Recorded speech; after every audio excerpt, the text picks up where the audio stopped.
All right, 13 kilogram. 104. Ooh. Gee, oh God. I can't even pull this thing back.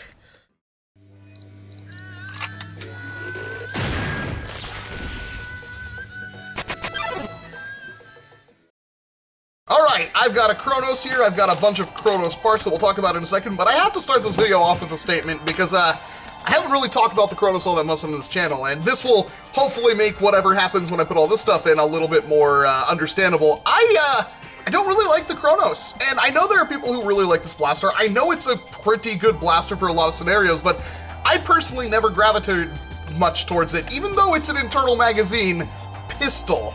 And there's a couple of logical reasons for that. The one being, I don't really see a point of a single shot pullback rifle blaster unless you're like in a rival only battle or you're using a rival only loadout, because rival balls after like 40 or 50 feet are inherently inaccurate. They just kind of float off into their own thing unless they have like optimal hop up and stuff like that. And even then, this thing, I've never been togged out by one. In fact, I rarely see people even use them. They're not very popular on the field for whatever reason, and I kind of chalk that up to the fact that it's a cool blaster, but it has some minor issues. It is relatively easy to upgrade, and you can get really good performance out of it, but that inherent inaccuracy and like the fact that I can't really find a place to put this in your loadout, like, would you have this with your Hades? Well, maybe, but you would never use this over your Hades, so there's really not much of a point unless something goes wrong with your Hades, so yeah, it's another one of those blasters. But there's a cool modification for this that Chris Cartaya started, which is the Chrono Magnum, which makes this take katana magazines and shoot short darts ridiculously hard. We're talking like 220, 250 FPS, which is very popular now, and it's a very good mod for this that, well, makes the rival Kronos much better than it is stock. I mean, you can't really fault me all that much when the thing is the size of a freaking Strife. Like, for real. And the Strife does all these crazy cool things, and it does one thing. So, yeah, I'm, safe to say that I'm not exactly a huge fan. Why did I put the Kronos? There we go. This one has to go over here. Yeah, we go. But I do have a bunch of parts for the Kronos that could possibly make it like... But I do have a bunch of parts for the Kronos that could possibly make me like it more. Now, I do have all this beautiful stuff from the Foam Technician, which I will put down in the description below. He just recently sent me this sight, which is supposed to also be like a assistance to pull the blaster back. It's meant for K26, but I'm not going to be doing K26 because I have these spring upgrades from nfstrike.com. We got a 10 kilogram and a 13 kilogram. They don't look like they're from Worker or anything like that, so this might be their own homegrown thing. I'm not entirely sure.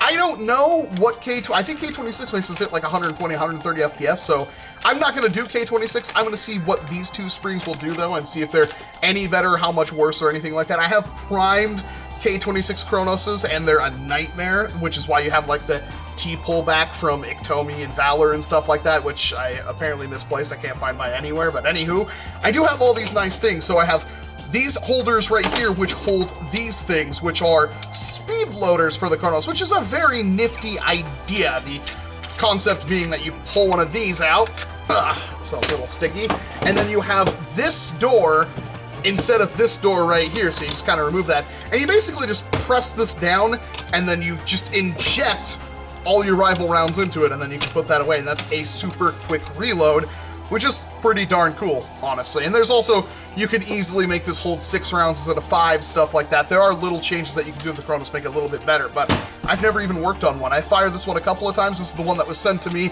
by Blvd from Nerf Gun Attachments, which I appreciate very, very much because it is a very special Kronos, one I don't want to destroy. So I'm going to put all this cool stuff in it and see what we can get, starting with the 10 kilogram spring. And we can see the actual performance differences between the 10 kilogram spring and a 13 kilogram spring and see if it's worth whatever actually happens if the draw weight is worth more for the couple of FPS, blah, blah, blah. So, yeah, let's take apart a Kronos.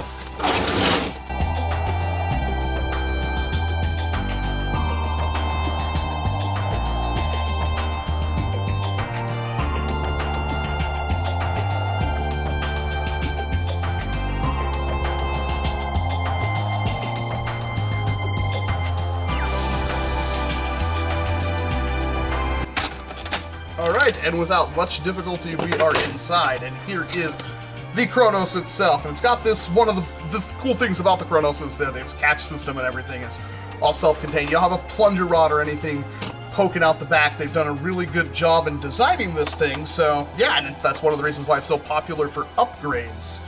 So I don't know of any kind of like AR deletion or anything. I've actually never watched a Kronos mod guide, so I may be doing some things that are slightly different and wrong, like completely destroying that entire catch system. We'll figure that out later.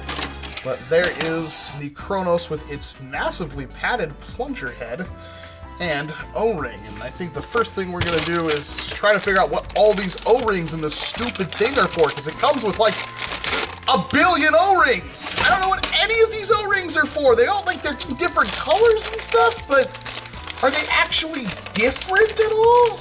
Like, let's take this. Like, is there any difference between these O-rings? Kinda?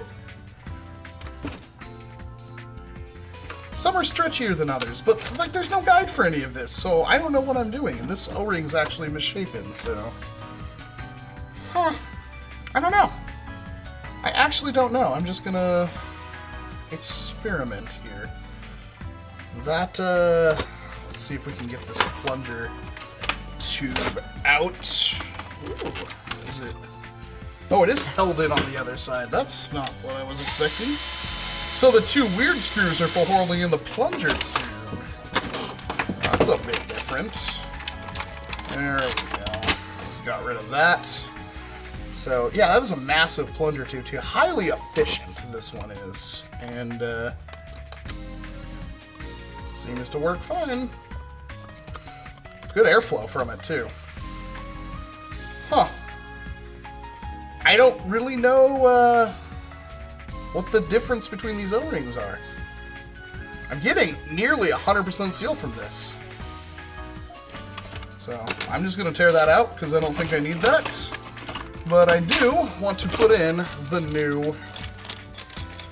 things. So we've got some Home Technician stickers there, which we'll put on the side of our Kronos. And we've got the new door. Excellent print quality. Absolutely fantastic. I'm actually pretty jealous. We're going to put that in there. At least I think we are. Come on. And that's basically what that does. We don't need any of that stuff anymore. At all. This is a spring rest that goes in the back of that. That is supposed to be for K26, but that being said...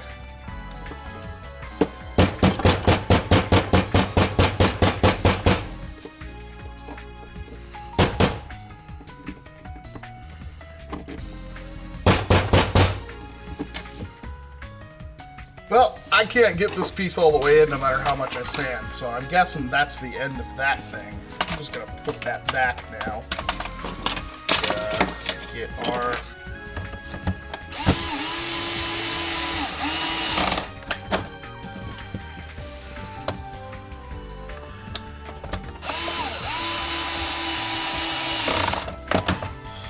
But, yeah, they don't go anywhere. And then to fill this thing up, I'm just going to prime it back, shove that in there, shove that down, prime it forward, and it fires a rival round. And just as I expected, it bounced off into a random place. Well, that's pretty cool right there. Alright. Let's see what this thing's punching. 94, 93, 87, 86, 85, nothing. That don't seem like much of an improvement. Let's try the 13 kilogram. Alright, I had to install the Kronos T-Pool I got. I actually did manage to find it because this thing's not primable, even with the little sight helper thing. It needs too much strength to pull back, and your hand just slips off. That's kind of the biggest issue with slide-based blasters, but we got 140. This thing's been primed for a while, so I assume this next shot will be a little bit softer. 129. There we go. Now it's actually easy to prime. 139. Wow. That is a substantial upgrade. 136. Oop. Whew, this thing hurts my knuckles when I prime it. My knuckles keep hitting the springs. Do a reload. Man, that is fun. I just fired 2, so... Oh, gosh. Yeah, I have one in there. Gotta be really careful when priming this thing. 137. 141. That is really hard. I thought like 120, 130 was what K26 hits, and this can hit over 140. And there we're out. Wow, that is mighty impressive. I'm going to take this thing out and shoot it outside and see just what the trajectory of the balls is doing, see if it's still any different in terms of its effective range. I will say this, while I don't think it's no longer holsterable, with all this stuff on it, it does look pretty freaking cool. So of course we've got the speed loaders, the speed load door, the sight/assistance for pulling the thing back, which didn't help me in this situation, unfortunately, because my spring is just too strong. And then the Iktomi/Valor pullback thing, which I did have to do some work to get this thing on there, but it seems to be working fine. And my main goal here, it is very breezy out today. My main goal here is to see if I can either get consistent shots, like not so much distance, but consistent trajectory, or I mean, just better at distance trajectory, so it doesn't fail quite as fast. So let's see what happens. It's already loaded. This is kind of cool because this lets you hold 25 rounds on your blaster pretty much effortlessly. And that was fairly consistent. Yeah, that one wasn't. You can see what I'm talking about. That one just curved right off. Okay. You can see what I'm talking about too, with the pullback and the catch being kind of crazy. That thing will sail forever if that tree wasn't there. Okay, we're out. I'm gonna do one quick reload. There we go. Man, that is pretty effortless. I won't lie, I'm digging that a lot. Well, let's aim this down. You kind of see what I mean now. It's not that I hate the Kronos. It's just that, oh, that's so cool. It's just like trying to hit somebody, like with a dart, that would be effortless. But with this thing, it doesn't almost matter how far the balls are going if I can't get a consistent shot. I wonder if there's a fix for that. You see what I mean? See, that one was straight. Yeah, that's kind of what I talk about when I say I don't really like the idea of the Kronos, because trying to hit somebody, even at this range, a stock blaster would probably be able to take me out with an angled shot. And this thing, it's pretty much RNG if I hit them or not. Again, it is a little bit breezy, but that's just kind of the problem with Rival, although this is really freaking cool. All right, time for my conclusions, starting with the pieces that I got from the foam technician here. These are excellent. These are really, really good. The speed loaders work perfectly fine. They look really, really nice on this blaster. I kind of wish maybe he does make 6-round holders so you can do the whole 6-round loading thing. I'm not sure. These are strictly 5-rounders right now. The door deletion thing worked perfectly fine. When you prime back the blaster, there's a hole there, so you can just press one of these in, slide that down, and you load the blaster. Works effortlessly. I like it a lot. The holders are really impressive because they actually have notches cut into the actual shell of them to lock onto the little knobs on the rails themselves. So instead of just sitting on the rail and sliding back and forth or being completely friction. It's actually mechanically fastened on there to the point where it's not going to come off unless it breaks or the screws come undone. There's no way.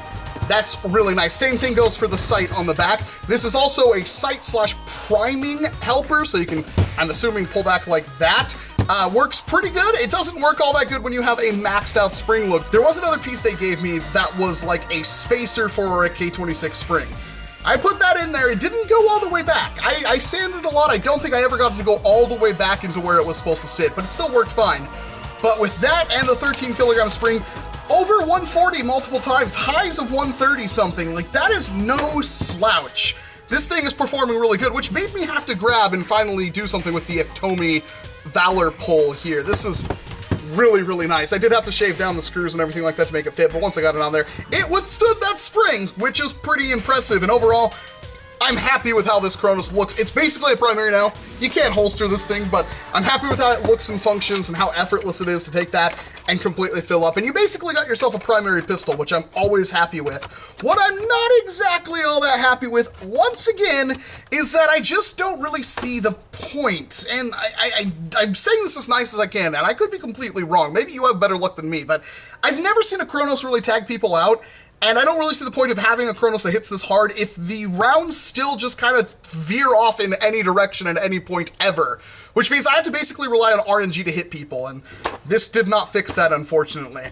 I may be wrong, let me know down in the comments section below, and I mean, I still like these parts, I still like this blaster, and now I have a primary Kronos, so hey, I'm happy with that. There will be links in the description for these parts down there as well. Hopefully, you know, you guys have better luck and can use these better than I can, but I'm still going to take it to a war, and maybe I'll do an update video on how this all worked out. This has been Walcom S7's Hands. Thank you very much for watching this video, and of course, I hope to see you in an entirely different one. You gotta